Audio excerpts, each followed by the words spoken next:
Hello. Hello. Hello. Hello. Someone want to make you show your video, but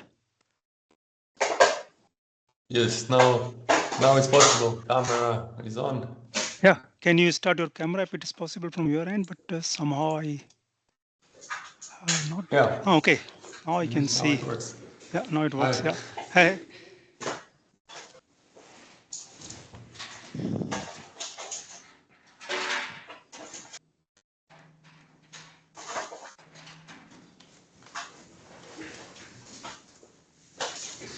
Let's see.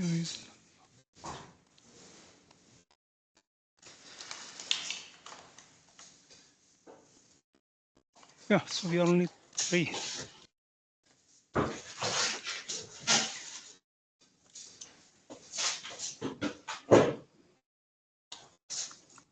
Do you know how many people signed up? Actually, Did I'm we unable to see. Actually, somehow something went wrong with the.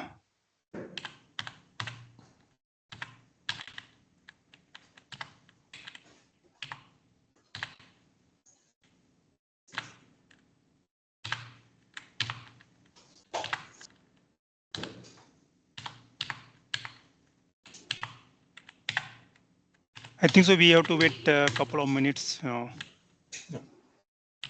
Maybe we know for some people maybe it's a lunch time, so finishing their lunch. So at least I don't see our presenter from Surewave. So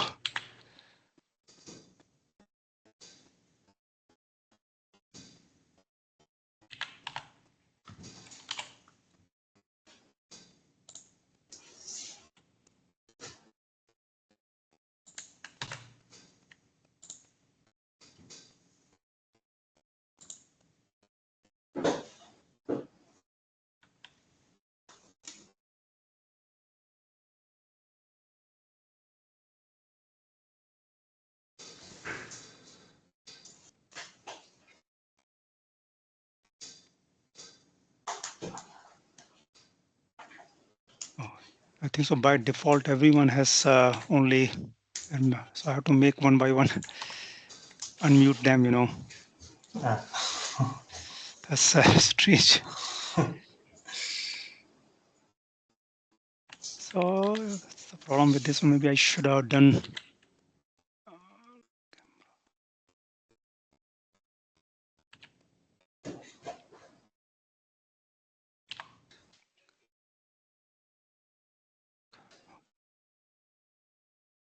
Mic. Yes, I'm working on it.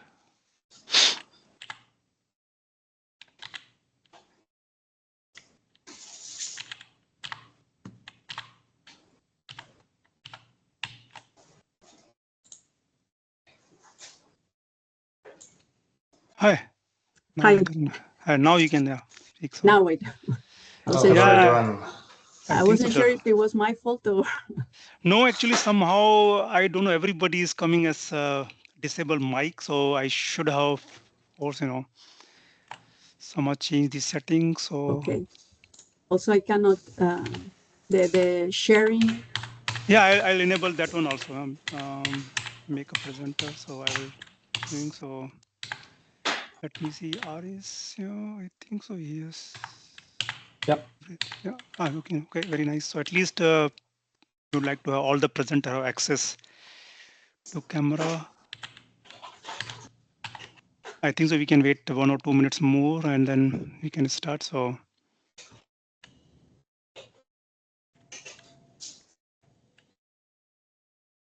Okay. So yeah. Let me see.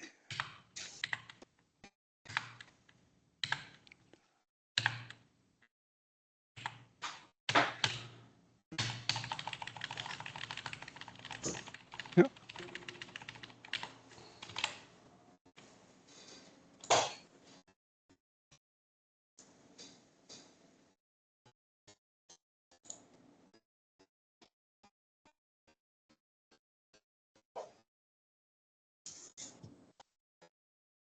I think so now we have access to all the speaker, at least the camera, video, phone is there. So Balram, I don't think you've given me sharing permission. okay. Let me change that one also. Aris for you. Yes, Aris, now you have. Yeah, thank you.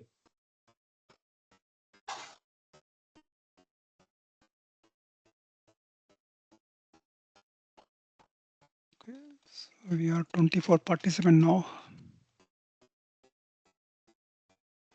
Just one more minute.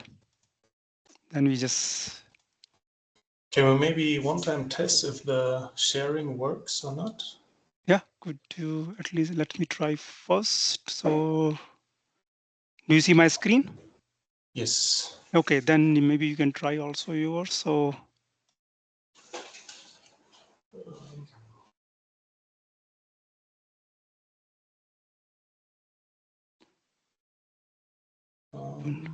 No, I have problems. I cannot allow it. I see from Nevin, yeah, Kranchik. So maybe Max, I gave you, I make you presenter. So you have at least access. Yeah, maybe it's a problem with the browser.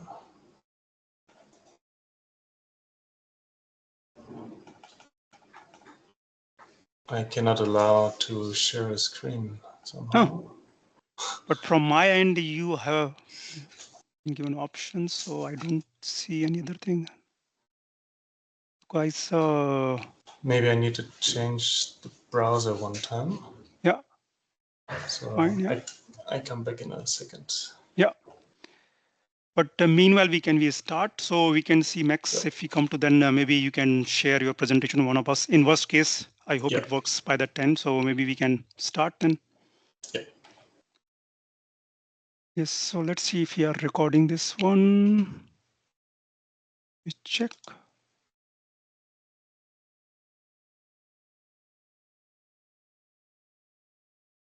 Yeah, it's on. Recording is on. So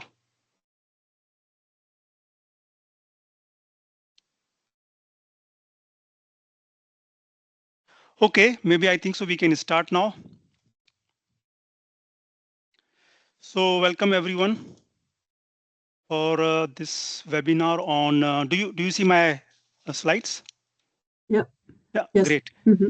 So this webinar is focusing more on from machine learning to high fidelity modeling of concrete for offshore application. So this webinar is hosted by two projects. It's a Horizon Europe Union funded project, Surewave, and Nature Sea PV project. So I had to, maybe I have to also just, I have to also admit some people in between. Yeah, it's fine. So this is the agenda of today's webinar. So we'll start with a very short welcome, not going to detail on those project, but just a little bit overview.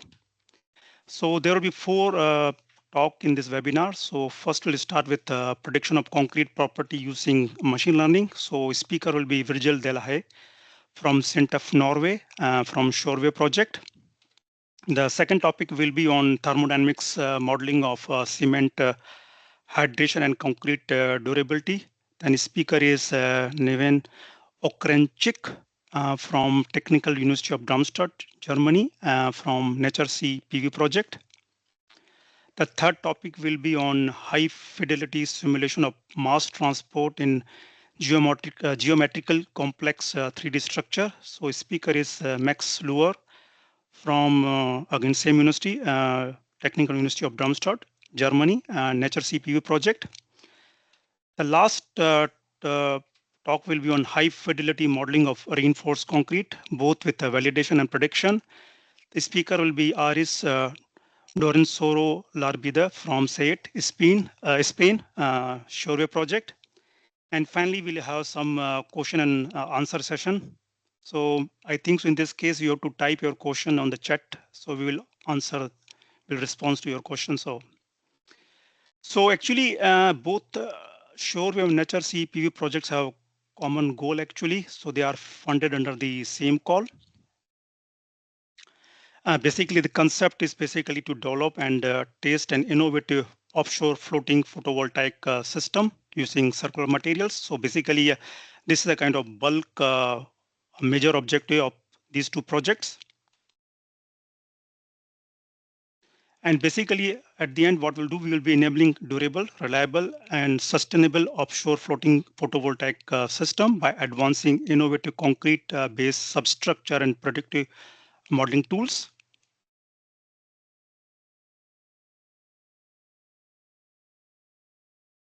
And basically, finally, our aim is to improve the lifetime, reliability, maintainability of FPV substructure, ultimately reducing the degradation and levelized cost of energy. So basically, I'm just showing only one slide from the Surewave concept, and Edurne will present one or two slides from Nature CV project. So Surewave project is based on this advancing, developing this concept of providing a protective breakwater, which will be made of the circular material. Take out the laser. So basically, the concept of this breakwater is to attenuate the high frequent wave in such a way that they will filter out the high frequent wave. So what will be the experience by the floating breakwater of floating FPV? Basically, they will see more benign waves. So you can operate in extreme environment, like creating a kind of pseudo very controlled environment. So this is the main concept. Of course, there are many other objectives, but behind that, basically, we are also working on developing a new sustainable material.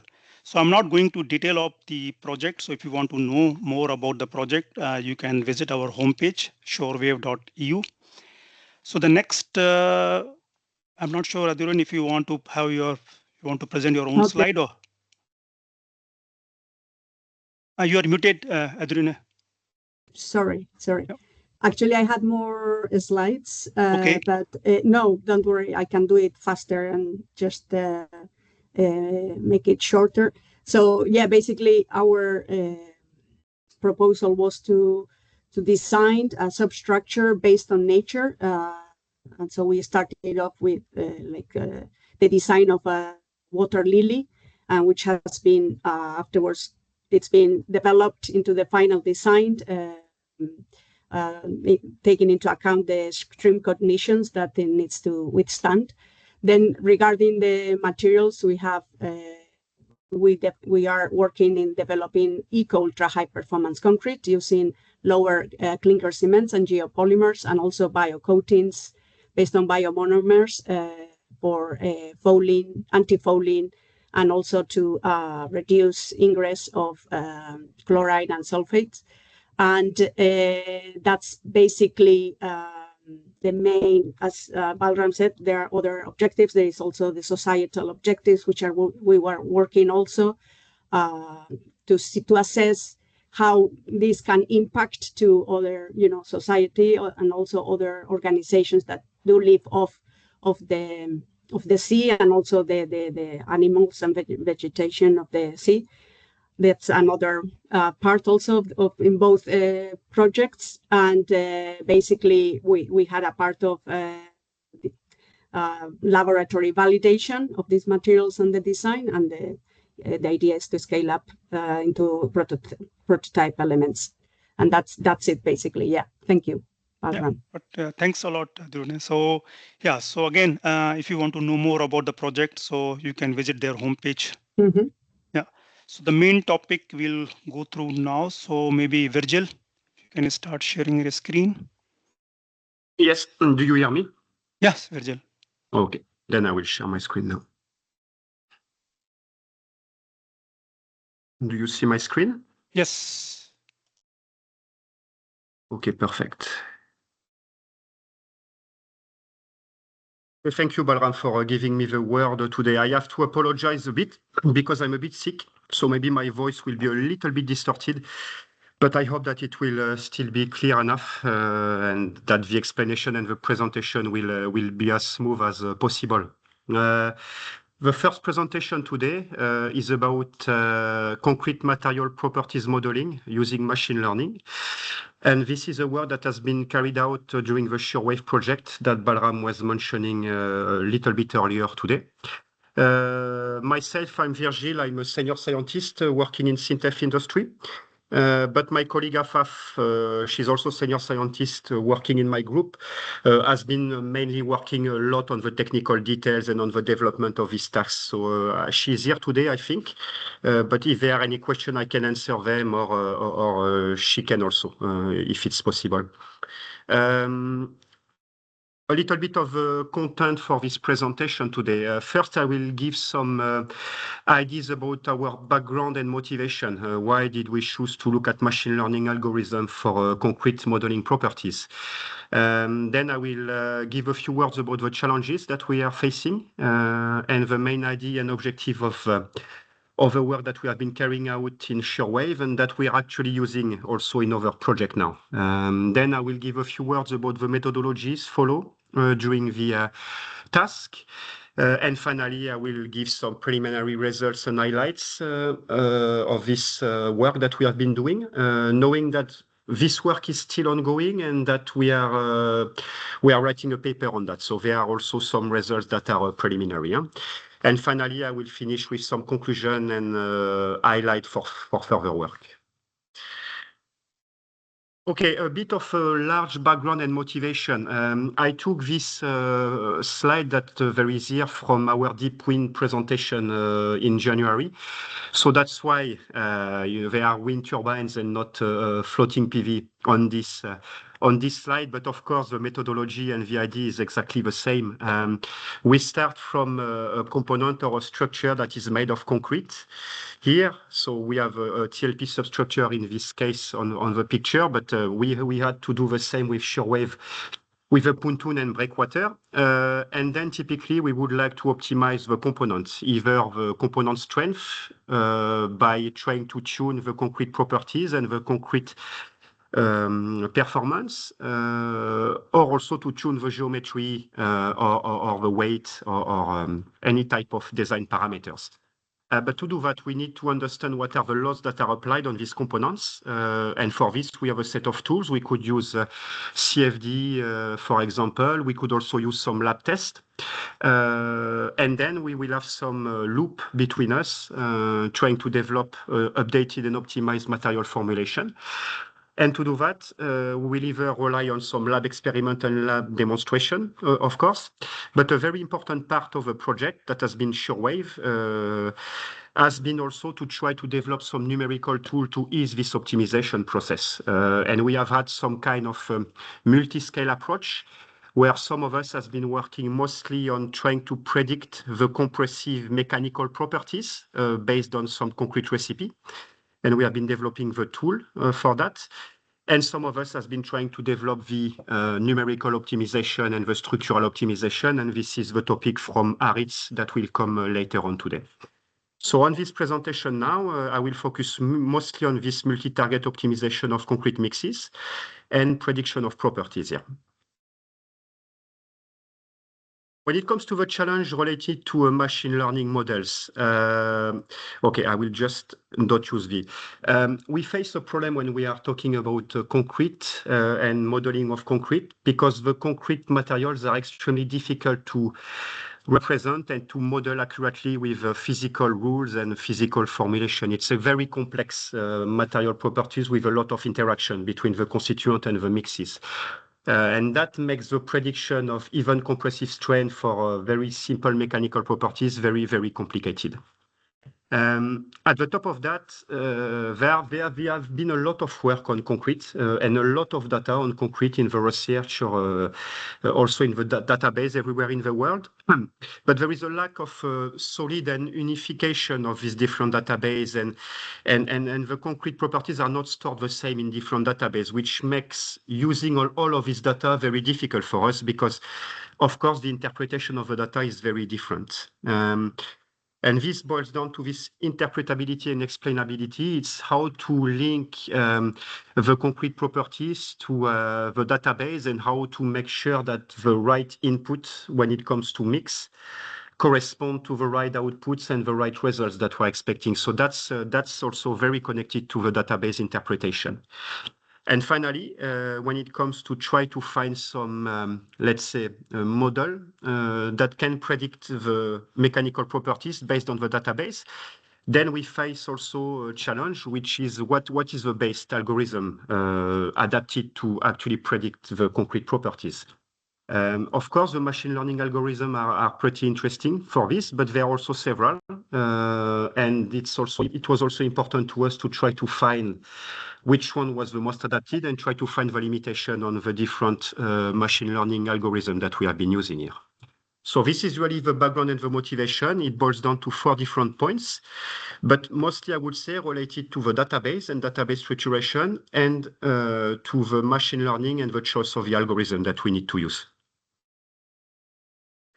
When it comes to the main idea and objectives then, and the pillars that we have been following in Surewave, we have been taking quite a lot of time on the structuration of a concrete database that we could use, a database with traceable data that we are sure are correct. And also we have been spending a lot of time on the selection of machine learning and model algorithm. And I will come back a bit later on that. When it comes to the concrete database, we spend quite some time in defining the data collection criteria, trying to put some criterion to restructure the database and to make it clear for the machine learning data sets, and also to look at the features that were influencing the distribution and the correlation of the different parameters. And when it comes to the machine learning algorithm, we decided to go for open source multi-target libraries. So we did not redo any machine learning algorithm by ourselves. We just choose what exists today, which are already very performant. And we have been using the libraries that are present in Python so that the work can be used by, it's very open. And then we have been looking at both parametric and non-parametric machine learning algorithms. And we also have been looking at either multi-objective optimization or single objective but wrap optimization. So there are a lot of different things that we have been looking at into this project. And this is summarized in the scheme that you see on the right side here. But again, typically focused on the concrete database structuration and on the selection of the machine learning models for predicting the concrete performance. When it comes to the machine learning algorithm that we have been looking at in the Surewave project, we have been looking at 3 different machine learning that are coming from the scikit-learn. We have been looking at the decision tree regressor, which is an algorithm that keeps splitting the data into leaf nodes based on some features until similar targets values are grouped together, and then predicting their average. When it comes to multi-output for this particular type of algorithm, each leaf will store the mean vector of the targets column. But typically, we can use this to do multi-objective optimization and, for example, to make the algorithm predict 2 outputs at the same time, because this is what we have been using it for. When it comes to the random forest regressor that we have been using also, it's a kind of generalization of a decision tree regressor, and it's an ensemble of decision tree builds on different bootstrap samples, and with random subset feature for each split. The prediction is then determined by the average of different tree predictions, typically. I'm not going too much into detail. If you are interested in looking at this, you can also contact us later on and we can have a more thorough discussion, but that's just to explain the fundamentals. And last, we have been also using the neural network regressor, which a neural network is a match of different layers of connected neuron, which will support multi-output prediction by letting the number of final layers to the n neurons. So that's also another algorithm that we have been looking into. And at the top of that, so we have been looking at these 3 algorithms and check their ability to capture both density and concrete strength at the same time. But we also have been looking at this different algorithm in a multi-output wrapper, meaning that we have been using this algorithm in 2 separate ways, one time to predict the output 1 and one time to predict the output 2. So that's also a different setup that we have been looking at here. When it comes to the concrete database now, we have been spending quite a lot of time to structure Virgil, 5 the minutes. database. 5 minutes left? Yeah. Okay, so we have been looking quite a lot of time on this, and we have been using object-inspired database. Then to do that, the idea was to go for different level of details depending on the type of object and the class that we are looking at. So, for example, if you look at this here, in the mixture composition, it's a mix of liquid activator, binder, aggregate, chemical mixture and additive. So this is for the level 0. But for each of these class, we can give some subclass and some particular definition.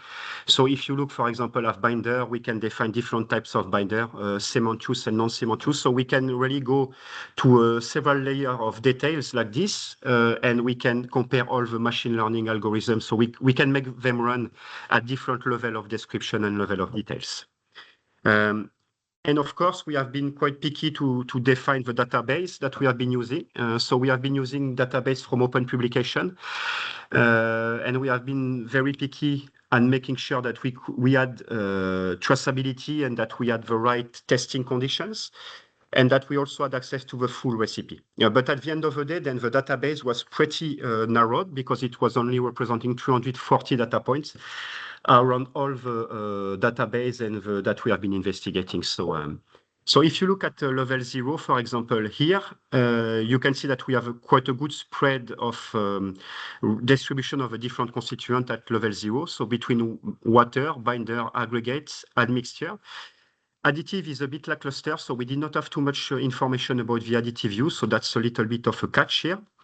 But of course, if we go down to one level and we start to discriminate between the binder, the cement and non-cementitious binder, then of course the number of points will decrease, and the correlation will also decrease. And that's the same if we go also another level down, for example, here when it comes to the aggregate. So at the end of the day, the number of points for each detail or for each level is here very important.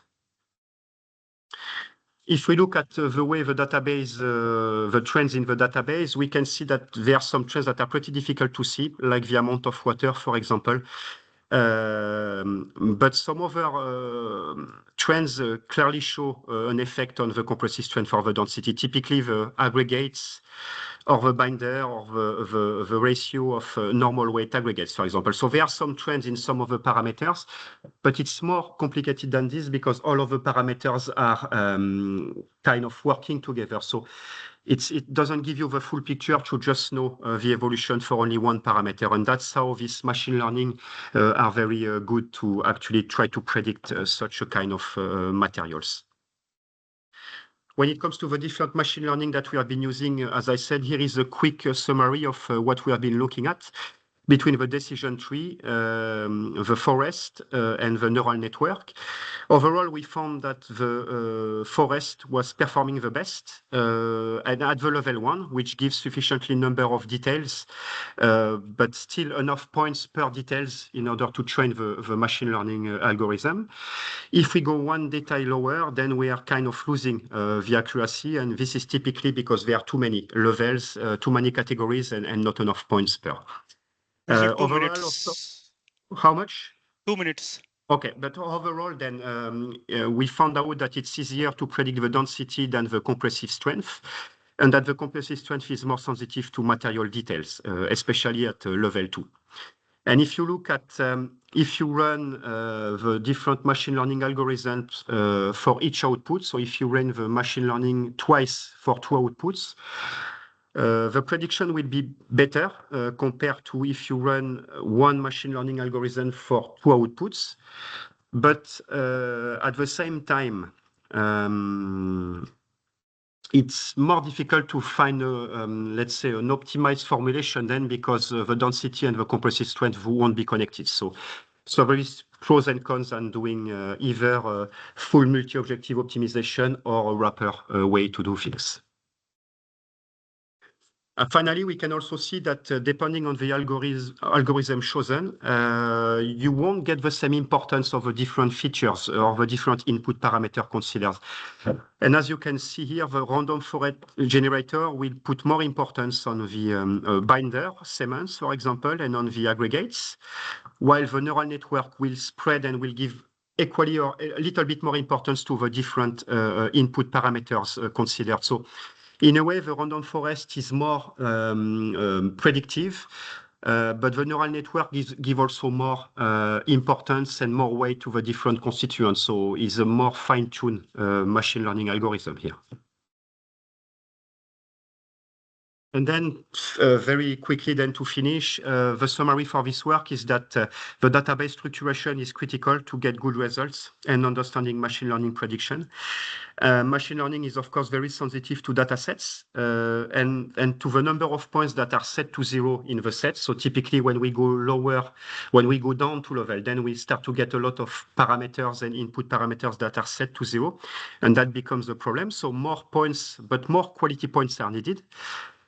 We found out that some machine learning algorithms, such as random forest, perform better, but that, for example, the artificial neural network are also richer in terms of feature importance. And to finish also in Surewave, we have been building an application, at least 2 applications, one for concrete database that enables us to build database from a collection of database that we can find and to classify them into oriented objects. And we have also been building an application that enables us to load machine learning training data and to run machine learning algorithm very easily. And to conclude also, we have a paper that will be submitted this year in construction and building materials. Yes, so that's it. I have been a bit fast, sorry for this actually at the end. But if you have any question, you can either contact me or Afaf, my colleague. And I will thank you for your time then. Thank you, Virgil. I think the question and answer will take at the end of the all presentation, so we can continue with the second presentation. Neven, yeah, on thermodynamic modeling.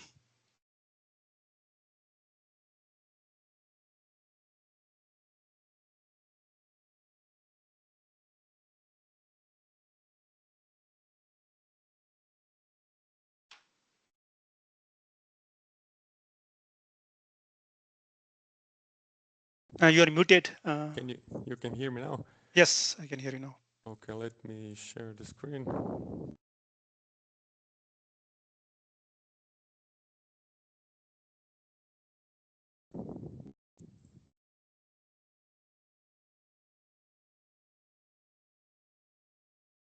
Can you see? Yes.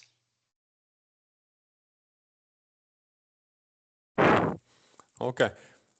Yeah, this is only a small part of from the Nature C PV topic. It's on the work package 3 on the numerical modeling. We are developing also a predictive toolkit. So this is only very small part of this work package. And I will talk about the thermodynamic modeling of cement hydration and how to predict the phase assemblage, and then also concrete durability in seawater attack, and how to combine these 2 methods. And finally, because we also work with, of course, mechanical attack, make cracks in concrete, and then the ultimate goal is to make a probabilistic chemomechanical toolkit for the prediction, for the reliability of these floating UHPC structures. So here you can see an overview of the work package 3 on improved predictive toolkit for UHPC durability, so ultra high performance concrete with steel fibers. And yes, this is, we have inputs from other work packages on mixed designs. And here, this is the hydration model, which is most of the talk will be focused here. But we also are using coatings. So there is atomistic modeling. We did another group from led by Mazzano, and they are doing predict new coatings, eco-based coatings that are not relying on petrochemicals, and all these coatings will be then put into a mesoscale model, which we are basically modeling the ingress of chlorides, and where cracks also might have an important role, and also with the coatings. So all these effects we want to model on the chloride ingress diffusion, and this is very heavy on computational models, and later we want to simplify this in a probabilistic engineering toolkit, which will use analytical models. But to have these parameters for the probabilistic approach, because most of these parameters are for normal concrete, and now we want to, they are missing for UHPC concrete. This is why we use all these simulations to get more in detail of these parameters. So this will be then compared with the goal to predict the service life, and for that we will have model validation with experiments. But these are other work packages, so now you have the overall view on this topic in our project. And I will start more with the didactic, because this is also like from the theory that you understand what we are doing, not only to show results, but to understand how we are modeling. So this is just a normal, very easy mass balance for cement hydration. And you can see that initially we mix water with the cement. So with more degree of reaction, just simplified just for C3S. So this is very simple to model, just a mass balance from molar volumes. And you can see that with the degree of reaction, we actually are producing CSH. We know the molar volume of the CSH. We have the Portlandite, and we are consuming water. And we have here chemical shrinkage. So this simple model enable us to predict the porosity. This is the capillary porosity. We have the phase assemblage, different solid phases, and we should not forget that CSH is also nanoporous material, which actually has almost 25 to 35 of the gel pores, very small nano gel pores. So this should also contribute to the durability, to the ingress. Now, this is normal concrete, let's say, when we have a higher amount of water, but for UHPC, this is even 0.15, so even lower than this. And it's very important that most of the cement then doesn't really hydrate. So water is the limiting reactant, and that defines how much of our phase assemblage we have, what is the degree of the reaction of the cement, and also supplementary materials. And here, so the water is the limiting reactant. We have much less capillary porosity, only due to chemical shrinkage. And this model is simplified model because we don't have any air bubbles.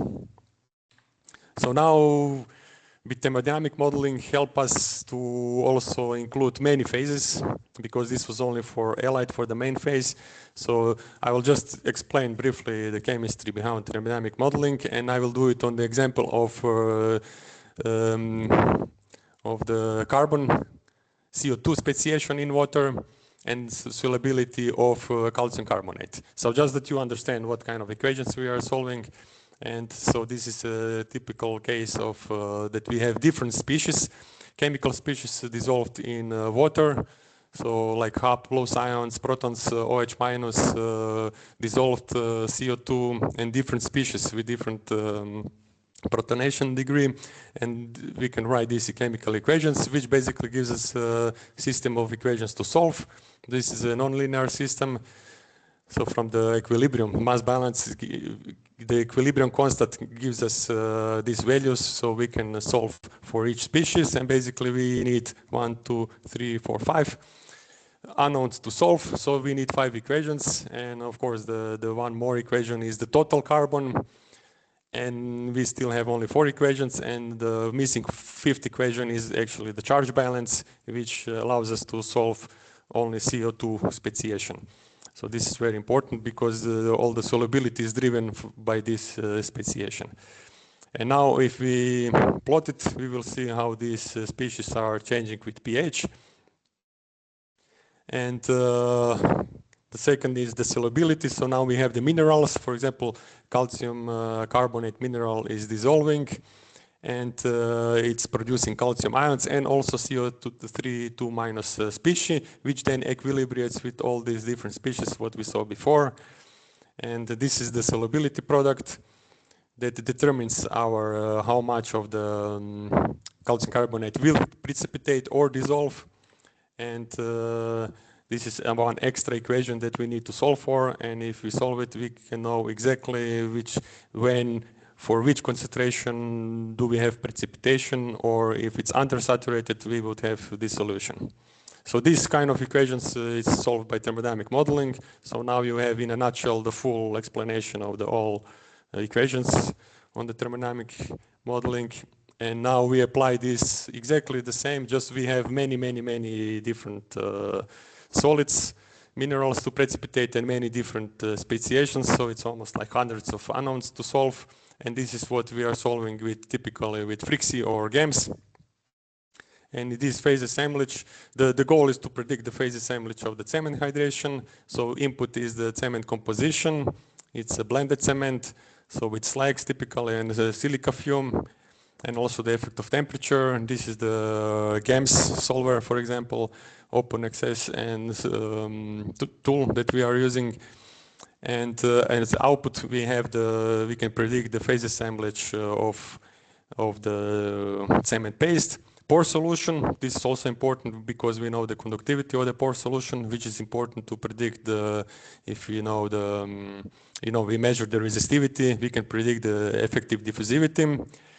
Also, we can predict temperature rise if it's adiabatic, or for curing if we increase the temperature.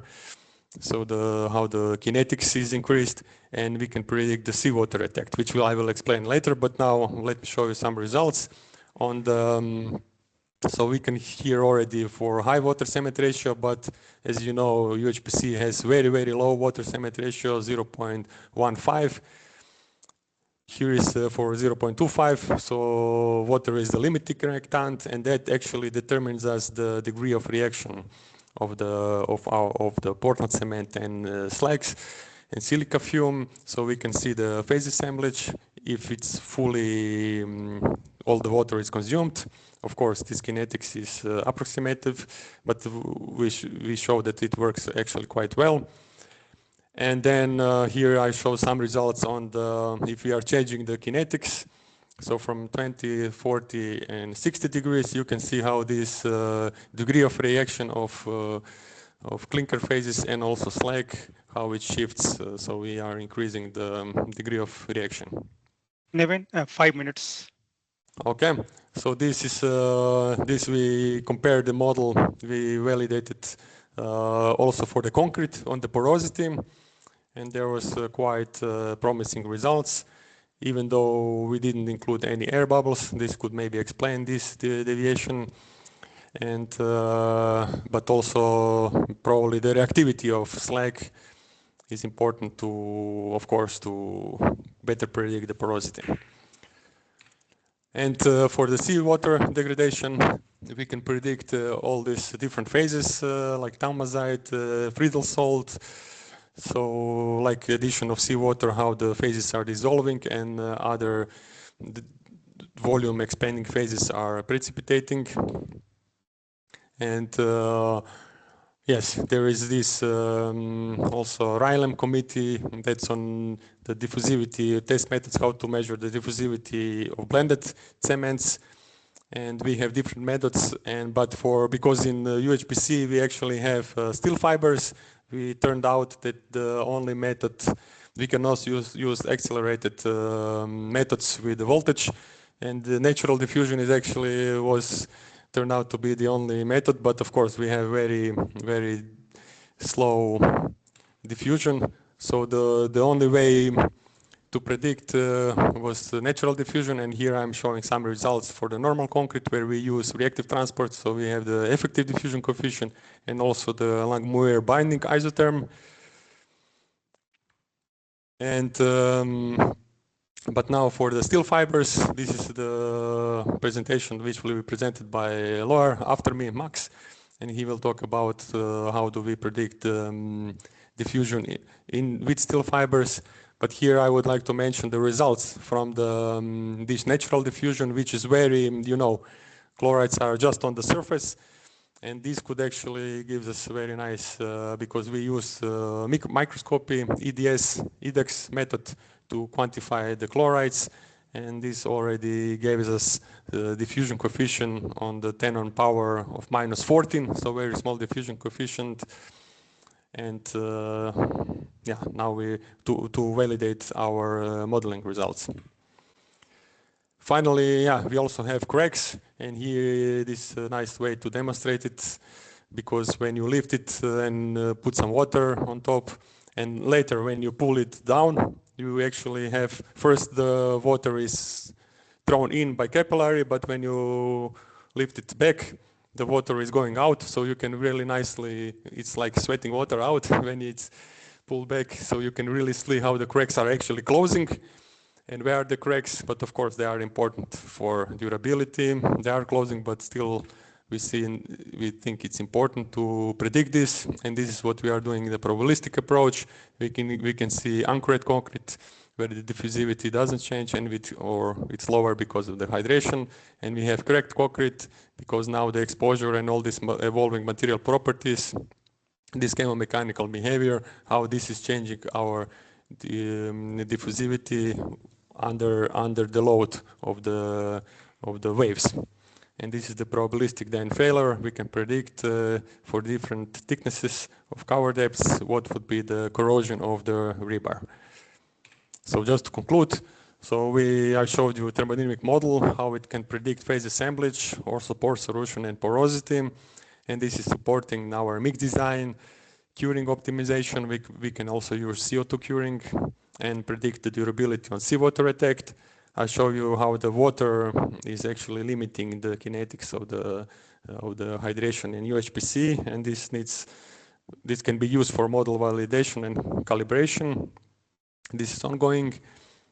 I show you the importance of mesoscale simulations, because we have we need to include the steel fibers, which we could measure with not with the standard methods, but we need new methods to measure this diffusivity. That's why also simulations are very important to show, and Max will show this later. And we want to combine this with the cracks and also surface treatments of the latex. And at the end, we fill everything into one probabilistic modeling toolkit, which will be analytical model. And we need parameterizations for UHPC.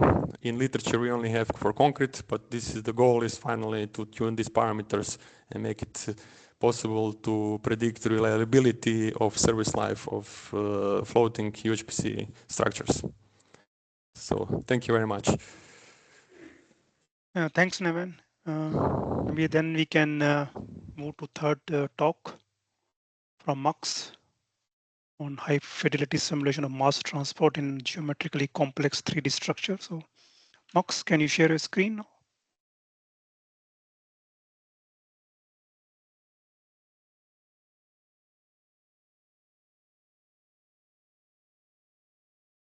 Yes, you are muted, Max. So if you can unmute. Now? Yes. Can you see my screen? Yes. Okay, perfect. Okay, my talk is today about high fidelity simulation of mass transport in complex 3D structures.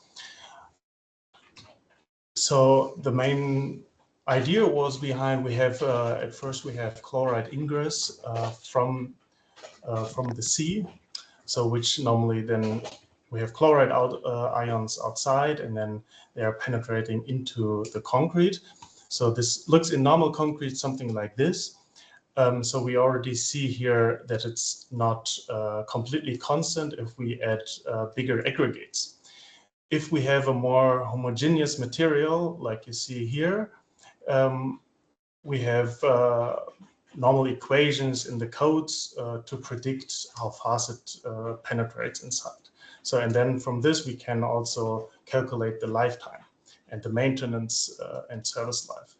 But in ultra high performance concrete with fiber reinforcement, the CT scan is showing something like this. So here you see a CT scan of the steel fibers inside.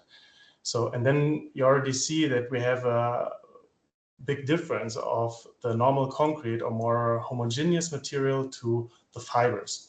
So we really need to take the fibers into account. So then the more traditional way was to do everything experimental. So, but there we have the experimental bottleneck. So the experiments are very time intensive. So durability tests take very long, especially also here the chloride tests. There's everyone maybe knows in the codes there's a rapid chloride migration test, which is not really applicable to the fiber reinforcement. So which then also results in longer testing times. We have a problem with transferability. So if we have a new mixture, a new amount of fibers inside different fibers, which maybe change the interfaces, we need to do the experiments again to have new data. Of course, you can do with machine learning, you can do a lot of experiments and then finding some correlations, but it takes very long time. So experimental part is always descriptive and not predictive. So our idea was to have a really predictive framework. So the simulation, you can have virtual prototyping, which means we have all the parameters inside. We do as we have various inputs, which always have not a constant value, but we do it variable. And then we can identify parameters, which parameters are really influencing the performance of the concrete. And then from all these informations later, we can have a service life prediction, so that the simulation at the end really takes a big part in the in making the concept and development of the concrete. So which steps do we really need? We start with the geometry, which is mostly in simulation the most difficult way, because we have fibers and we have cracks inside. Here on the bottom, you see I marked all the fibers yellow. So you see it's very difficult to create a geometry like this. So of course, we cannot completely do everything exactly as it is in reality. For this, we could use the CT scan, but then we cannot change the parameters like fiber content, fiber orientation, and so on. So this is the first step. After this, we need to transfer everything to the solver. So by meshing, we translate the geometry to the solver and then apply also different fields. So we have a field of diffusion coefficient, for example, in the concrete and the ITZ. There, from experimental part, we get some first suggestions of the diffusion coefficient. So this, we put everything in the meshing together. Then we go to solving. It's multi-scale because we have the ITZs, which are very small. So we need different scales. We use the framework OpenFOAM for it.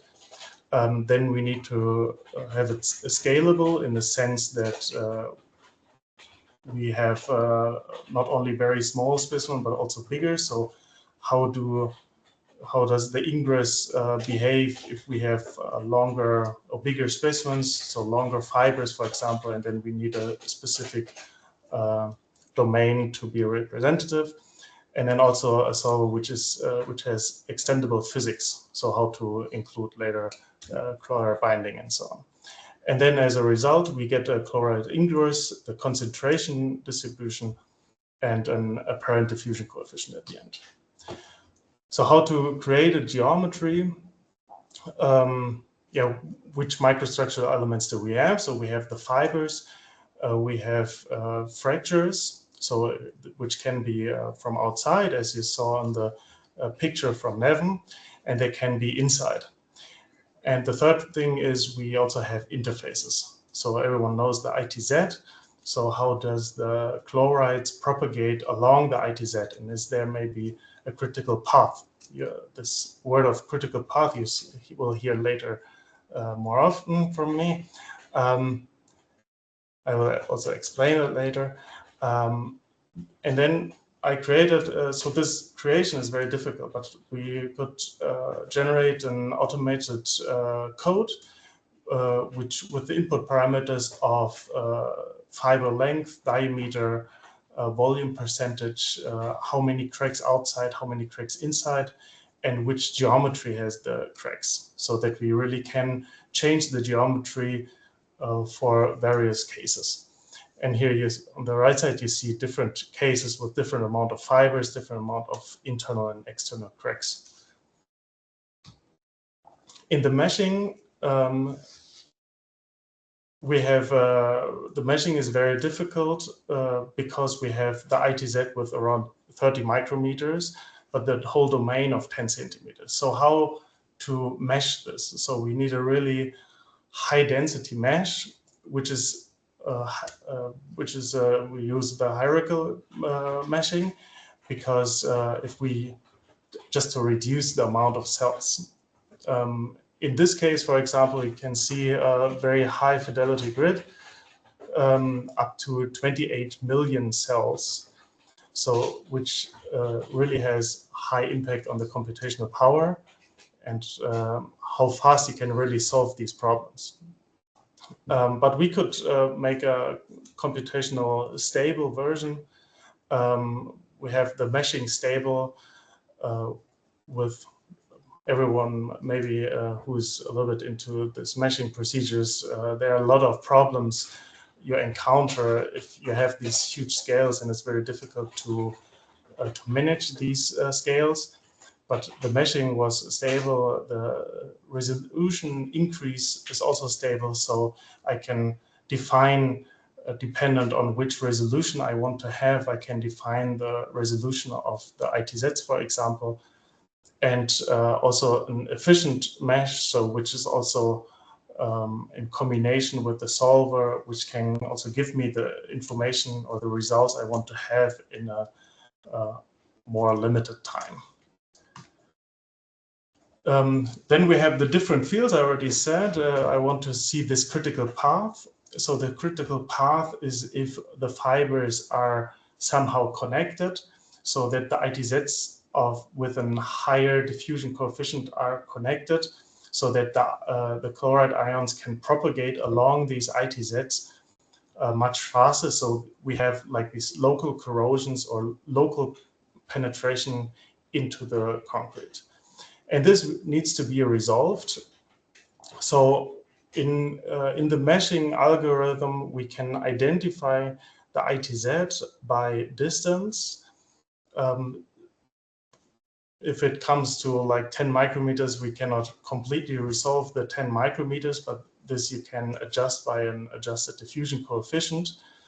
But we have algorithms to detect these ITZs, and then also making ITZ refinement. So around these cells, maybe you can see the little red cells around the fiber, these the ITZ cells, which are then to these cells a different diffusion coefficient is assigned. So, and then we have a diffusion coefficient for the bulk material from the UHPC, and then we have a specific diffusion coefficient for the ITZ. Max 5 minutes. Okay, thank you. Then we are coming to the solver.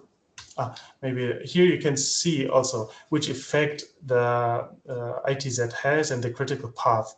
You really see how the chloride concentration is propagating along the fibers deeper in the material compared to the bulk material. So, which also shows that the model works in this case. For the solver, at first we use a very simple solver, so it's just a transient diffusion equation, so it's a Laplace, to combine the complex structure with a more simple solver, that it's still handleable. But so we extended it with the different fields, so bulk and ITZ. But in chloride ingress, there's another thing we need to consider, which is the chloride binding. So it's the diffusion coefficient it's not only dependent by the location, but also by the concentration of the chlorides.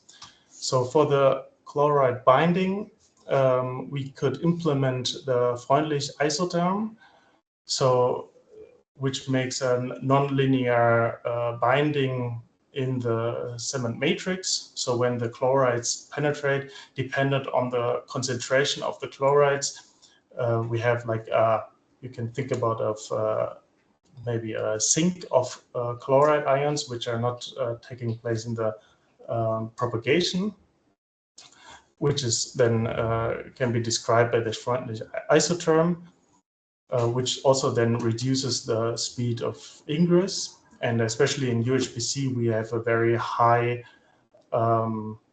binding capacity, which is then very important for the simulation. And with this, we have like a simple solver, but with a dynamic transfer properties, which will be updated in every time step.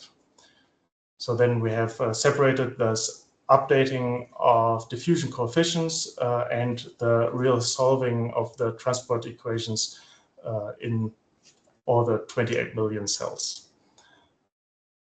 And yeah, what this Freundlich isotherm also considers is the saturation. So at a specific time, at a specific point, the binding capacity is also saturated.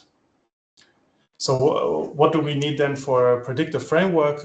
We have input variance. So we treat all these parameters of fibers, position, content, the binding capacities, the diffusion coefficients. We can take everything as variables.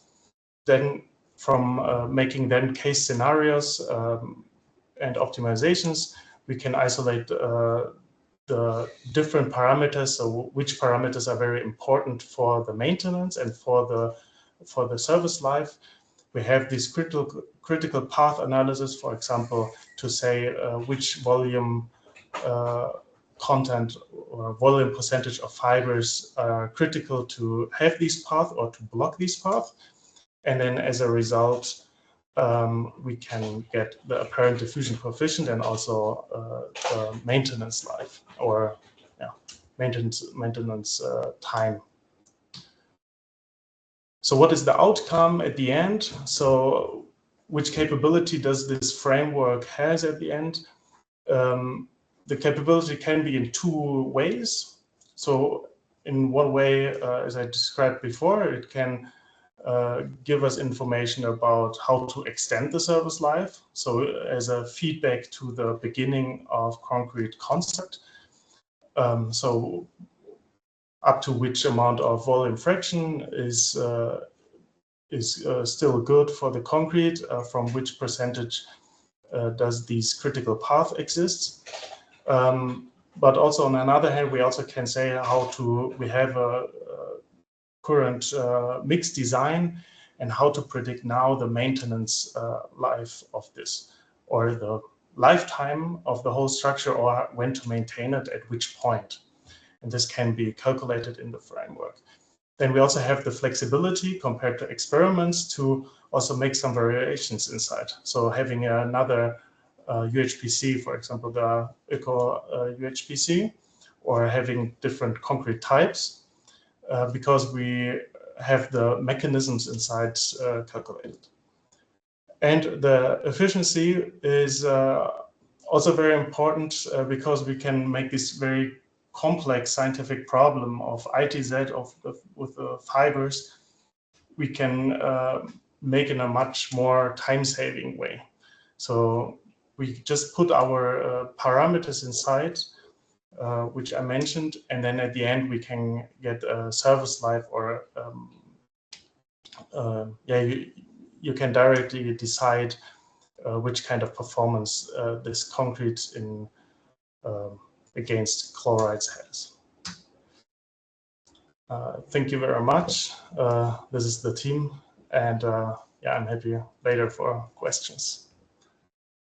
Thanks, Max. Thank you very much. Then we can move on to last presentation from Aris.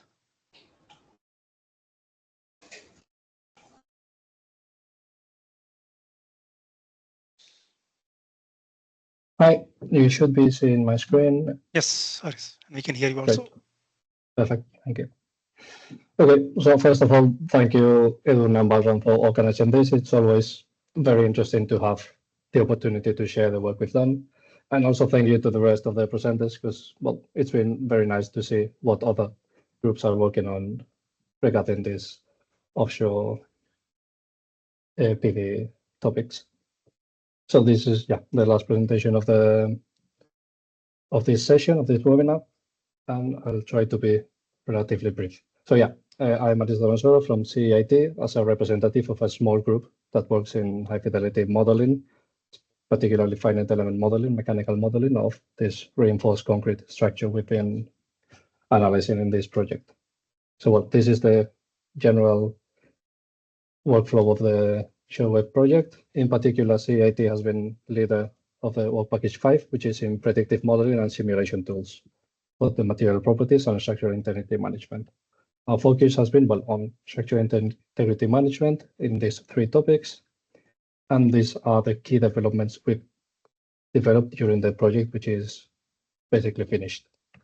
In this webinar, I'll focus on these 2 topics. So numerical models we've used for the new circular concrete mixes that were developed in this project, and the finite element modeling of the system we've studied.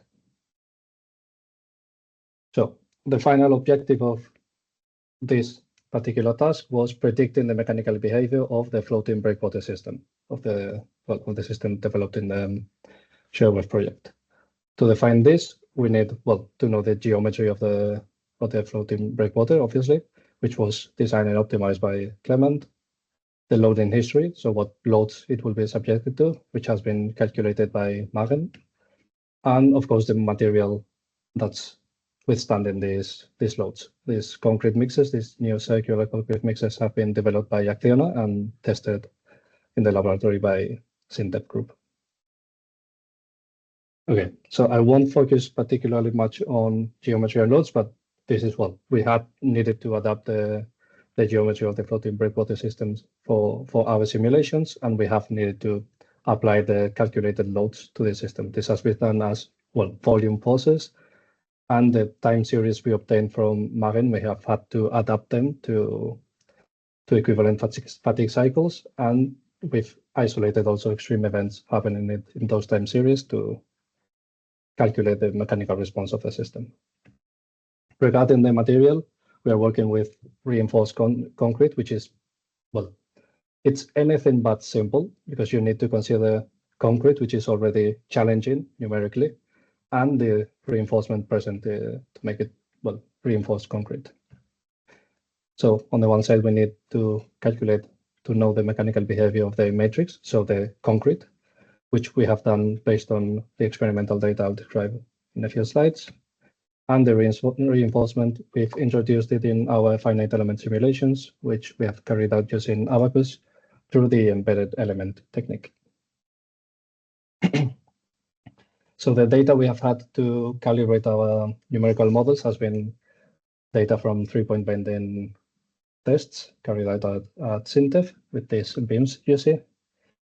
Acciona produced many beams, which nominally they were the same, but obviously we are in the real world and nothing is completely constrained. So these samples, these beams had different wall thicknesses, internal wall thicknesses, which have given us many data points to simulate.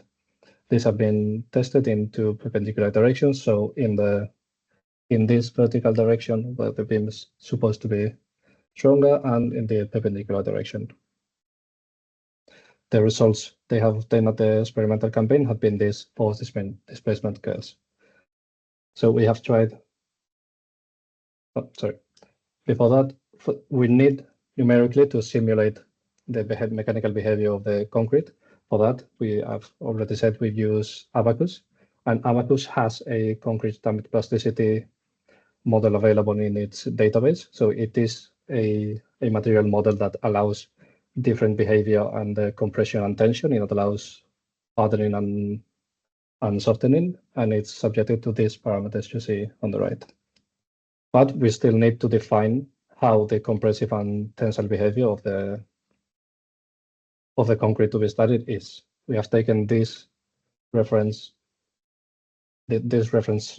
shape of curve, the modeling curve of the mechanical behavior of the concrete, and what we have done is we've calibrated the different parameters we see, both in the CTP model from Abacus and this general mechanical model to reproduce the results from the experimental test campaign that SINTEF has carried out.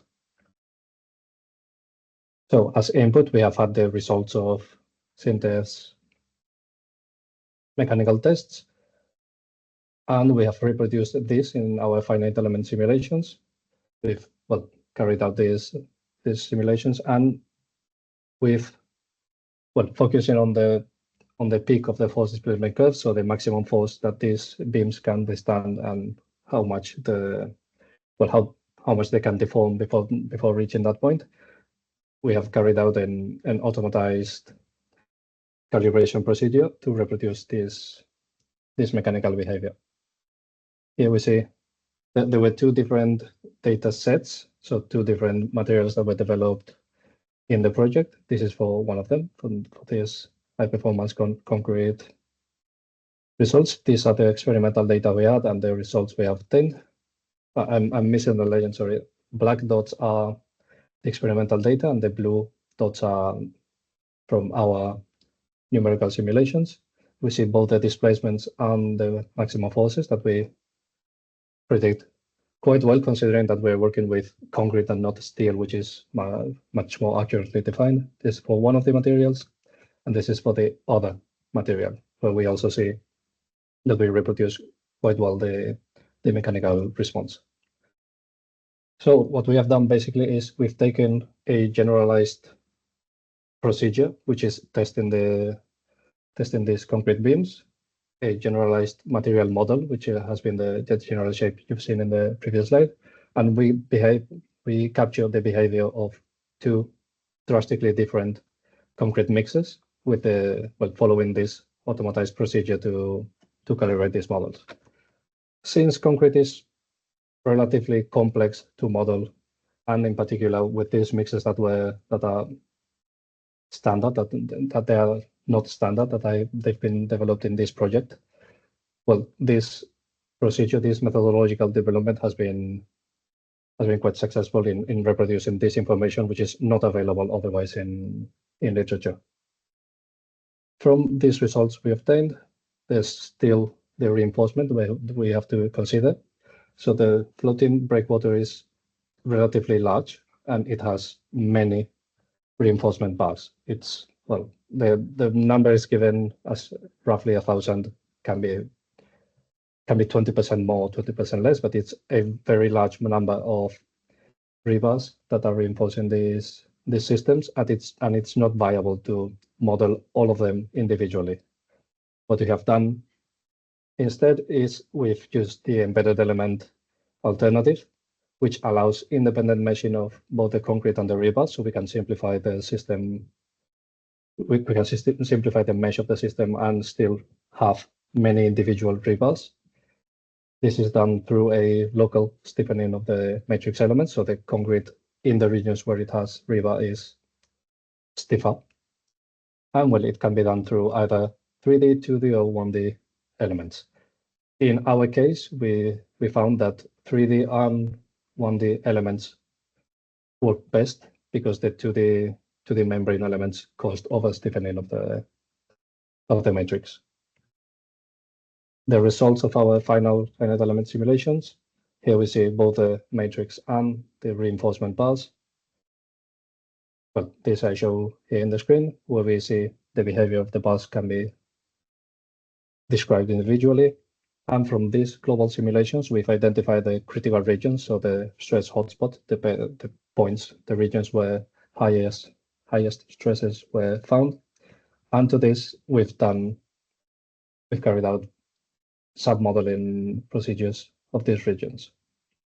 So submodeling allows us to use finer meshes in the regions where we have seen highest stresses, and it uses the displacement fields, so the results from the global simulations, as boundary conditions.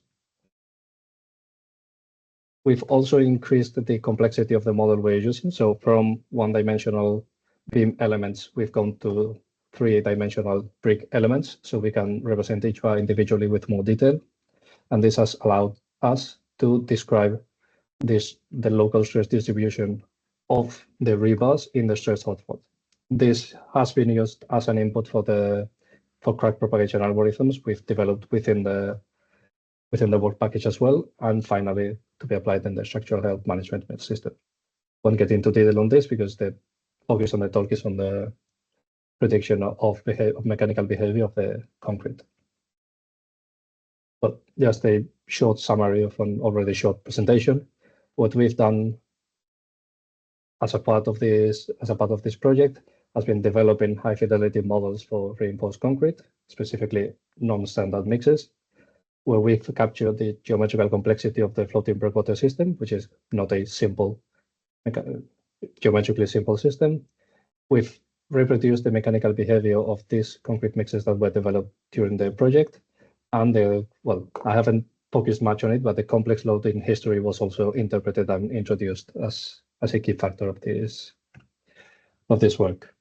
And these results have been applied. I haven't talked much about them, but they have been applied as an input for the structural health assessment system, where we predicted the life of the rebars, not focusing on the degradation of the concrete, but on the rebars for crack propagation algorithms that have been developed through the project.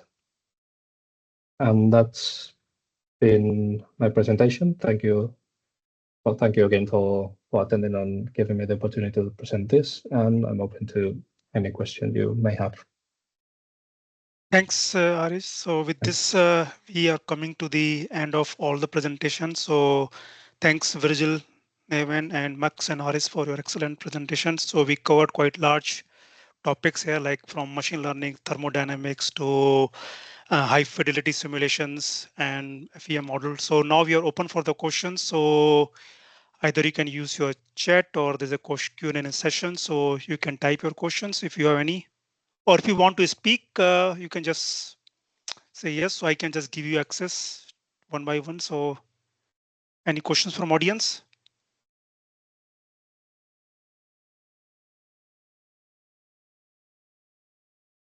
Okay, that's interesting. Everybody's all clear here.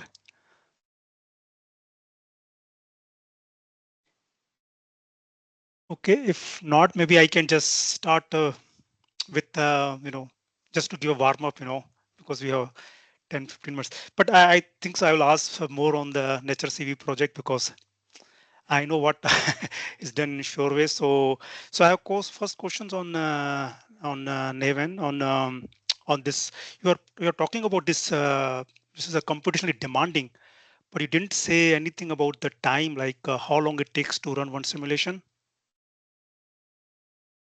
Neven?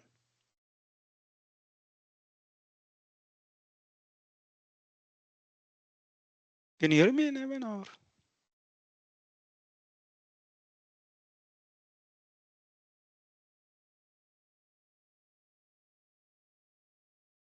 not sure he's muted, so maybe I can jump to then Max, yeah. So actually, I have a question about you were talking about this extending the service life. I guess your connections was with assuming the chloride diffusion, and then based on this one, you do the corrosion part, correct? Yes. So it's actually how to predict how deep or at which point the chlorides reach a steel rebar, for example. But do you also take this, because of course one chloride reaches, but then the corrosion itself has some lifetime. Do you have this corrosion prediction, like how long it will take until it touches and the because of the corrosion, the material fails? Yeah, there are different approaches at which chloride concentration corrosion really starts. But we consider that the reaching, so we taking different thresholds, and then checking at which point they're reaching. Okay. So at which time different thresholds are reaching a steel rebar, getting a specific depth. But now the main focus now is actually to make it more probabilistic. So how, if something changed, because if you have this fiber reinforced concrete, the orientation is always changing.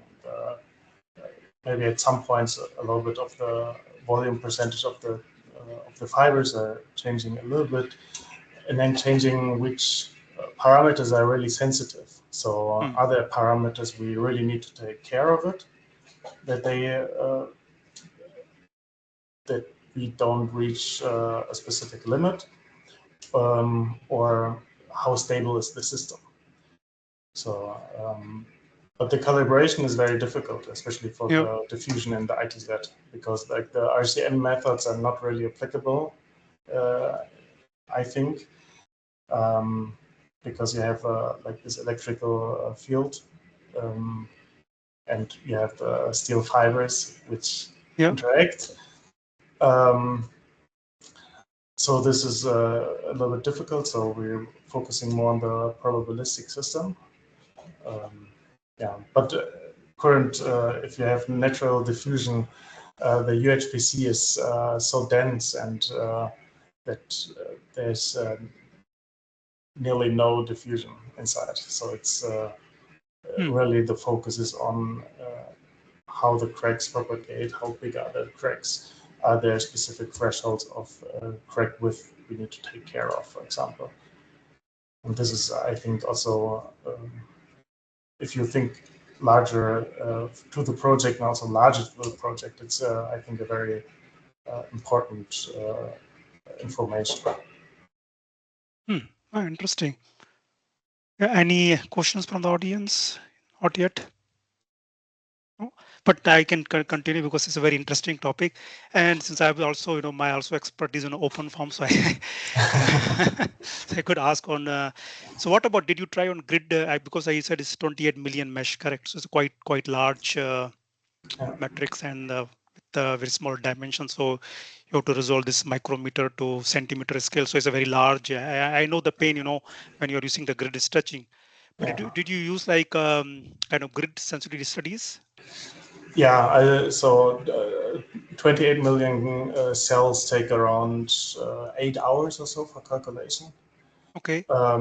So I also reduced this amount of cells to, for example, 2 million around, and then the calculation time dropped to around an hour, which is then, if you then go to an HPC, it's a little bit easier.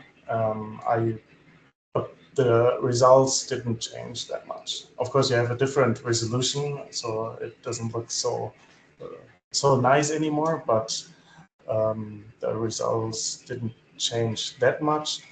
Only in the ITZ, I think this is an important thing to check, that if you go too much down with the amount of cells, then the region of the ITZ is not connected anymore. And so this refinement levels are very critical. I agree. Yeah, and then it's getting very critical to. So meshing time is again another story. Yeah, but yeah. Did you use SnappyX mesh or some other? Yes. Okay. Yeah, well, that's good actually. Then everything is an open form architecture. Yeah. It was also. I also wanted to stick to it because we also put it into like a whole framework. So, and then you can connect the geometry creation, the meshing, the solving, and the post-processing. You can make everything in a complete loop. So you can just send it off to a high-performance computer, and then after some days, you get the results. That's nice. So, actually, our last question to you. Yeah. So, in the CFD or in anything, it's always the validation is always the verification of validation. So what the level of validation of verification you did?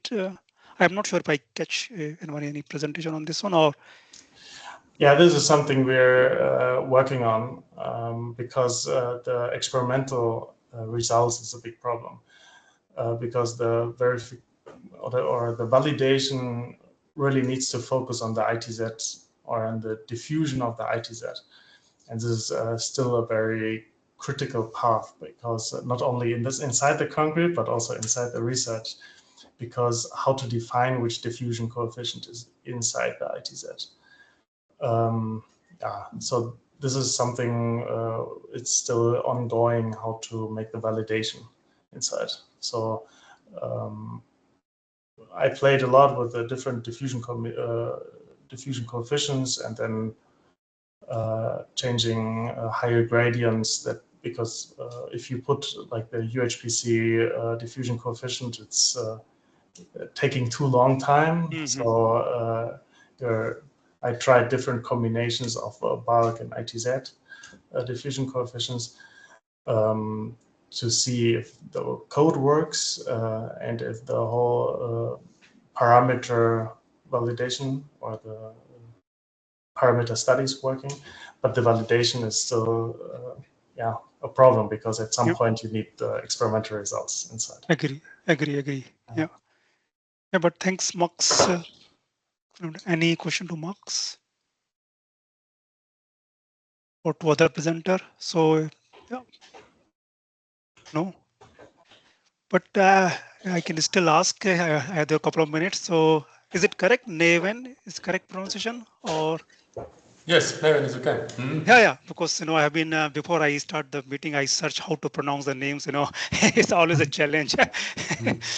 But I have a question actually. In your presentation, you mentioned that you have this high computational requirement. So what order we are talking here? Actually, it was Max model. So it's the. Okay. But we also have the mechanical model. Because the mechanical model to create the cracks, and then these cracks, how they influence the diffusion. So it's what you saw with Max model for diffusion, but we also parallelly work on mechanical model, also mesoscale. This is Bordeaux group is doing mesoscale, and we are more doing like bigger scale structures with Abacus also. So that's very nice overlapping. And because the forces we can only get from the big structures, and we use analytical models for to simplify, because at the end we need to, it's an engineering tool, it needs to be probabilistic, and I think it's you can only combine everything if you use analytical approaches. Yeah, I agree. That's a standard today. Yeah. But then, yes. I'm sorry. No, I was going to say that work is still going. So, and in terms of combining all of them for the probabilistic tool. But for ingress modeling, so it was a chloride, correct? That was your tracking when it comes to. Yeah, for the chloride ingress, we need then the crack model, yes. But also, it's the degradation model. So we also want to see maybe sulfate attack is important, of course, in seawater.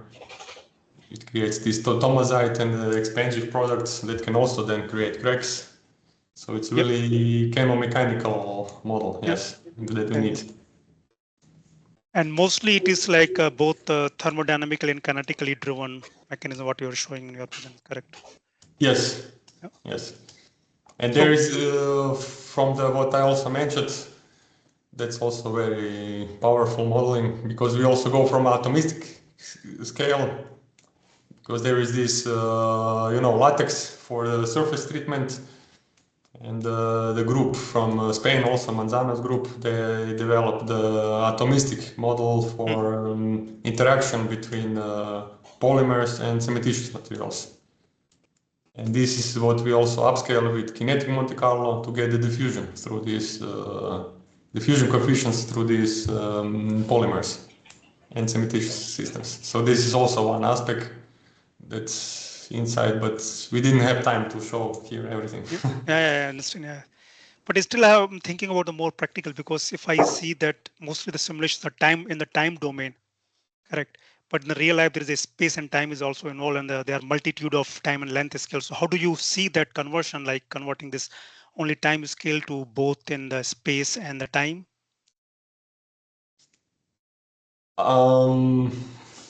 Yeah, I think it's better to simplify it to only Time. to diffusion coefficient to rule out the time. Yeah, Just to get true. the diffusion coefficient at least at the big scale, 3D scale, mesoscale. I think just to get the steady state diffusion coefficient would already help. But Max is he takes the challenge. He goes also to transient simulations. Yeah. So at the end, basically, you're going to join these two models or get the good picture. Yeah, but it's Yes. very good work. Yeah. Yeah. Yes. So we only 2 minutes left. If anyone has question to, yeah. So actually, there's a question for you from Rahul Aris. So can you see in the chat, or should I read it for you? Yeah, I'm present. Yeah. That's questions for me. In the tensile behavior calibration for concrete, we used a plateau from the peak tensile strength. What was the reason for that? Well, it was just to make it more generalized. The plateau was exaggerated in the figure, so that's also how long that plateau is also a parameter that we can a calibration parameter. So in reality, it's quite a short plateau. We just saw it in literature. We saw it used in literature, and it's never a long plateau, but it gives it a bit of stability, so things can deform to maximum strength before they start softening. It helps with having a short plateau. It helps with stability, but it doesn't really change. It's not as significant as it was in the figure. It was just just for visualization. That was one of the questions. But the boundary condition in the FE model. Okay, so the boundary condition of the FE model, we had the whole floating breakwater. We simplified it to half of it to save time, to save calculation time. So we applied the loads were applied as volume forces based on what was calculated by Marvin group in the connectors, and the Mori forces were calculated in the middle in a volume designated for that.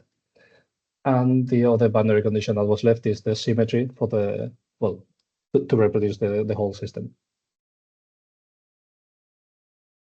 What was the worst case scenario? She has Maren today at 2 o'clock. Oh, Sorry, Rachel? I think I have to mute Virgil. Yeah. Okay. And what was the worst case loading scenario? The sinusoid structures. Well, in the time series they gave us, there were some peaks corresponding to particularly strong events. Other than high points in a graph, I can't really tell you more about their origin. That's not my expertise. So hopefully that's an answer, although not a complete one. But thanks, Aris, for your answer, and yeah, thanks all for the question. So I think so we have used our time. So actually, I have just general. I was thinking, I'm just asking all the presenters, since it's a very important topic. Do you see any possibility of having joint publication? If all 4 of you can join forces and have any form of publication, do you see any possibility? Because I see we have been covering a very different aspect. So it's of course it's not to a certain extent maybe complementary or maybe overlapping. So we can think of having what do you think, Adurana? From both from the project, I'm also from the presenter, I'm asking this question. So do you see any point here? You mean like getting like I don't know how to call it, like a compilation of the different works. Yeah, kind of, yeah. Like the starting like modeling of concrete and covering the different aspects here. It could be interesting, yeah. We could, sure. I don't know. Depends on. I'm not very familiar how to proceed with these compilations, but yeah, we can see if we could do something like that, and it would be something interesting and joining both efforts,